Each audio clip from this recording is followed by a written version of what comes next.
Technologies limited ने FY26 में शानदार प्रदर्शन किया है। कंपनी की बिक्री और मुनाफे दोनों में मजबूत बढ़ोतरी देखने को मिली।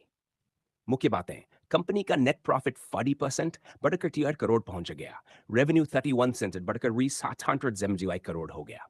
Q4 प्रॉफिट में 89% से की जबरदस्त बढ़ोतरी। डिफेंस इंजीनियरिंग बिजनेस सबसे बड़ा ग्रोथ ड्राइवर बना। डिविडेंड 0.54 से बढ़ाकर 1 प्रति शेयर कर दिया गया। क्या चीजें पॉजिटिव हैं? 1, डिफेंस सेक्टर में तेजी। भारत में डिफेंस और स्पेस सेक्टर सरकार का मेक इन इंडिया और डिफेंस मैन्युफैक्चरिंग पर फोकस इस सेक्टर को तेजी दे रहा है। पैरास डिफेंस इसी थीम का बड़ा फायदा उठा रही है। Q4 में जबरदस्त growth, revenue growth 58%, profit growth 89%। ये दिखाता है कि कंपनी के ऑर्डर और बिजनेस तेजी से बढ़ रहे हैं। डिफेंस इंजीनियरिंग बिजनेस में धमाका। इस सेगमेंट की कमाई लगभग दोगुनी हो गई, 35 करोड़ 66 करोड़। इससे पता चलता है कि कंपनी को डिफेंस प्रोजेक्ट्स और ऑर्डर्स ज्यादा मिल रहे हैं। 4, डिविडेंड बढ़ाना। कंपनी ने डिविडेंड दोगुना कर दिया है।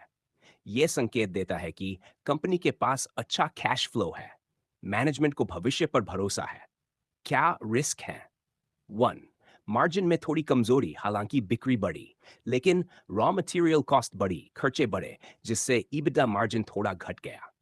2, मैनेजमेंट का टारगेट मिस हुआ। कंपनी ने पहले 60% ग्रोथ का अनुमान दिया था, लेकिन एक्चुअल ग्रोथ 31% ही। हालांकि ग्रोथ अभी भी मजबूत मानी जाएगी।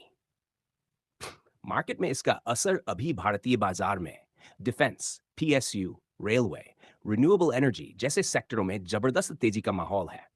ऐसे में पारास डिफेंस के मजबूत रिजल्ट्स शेयर में शॉर्ट टर्म तेजी, रिटेल बाइंग, मोमेंटम रैली ला सकते हैं। निवेशकों के लिए क्या देखें? Short term traders, volume, breakout levels, result day momentum. Long term investors, order book, defence orders, export growth, margin stability.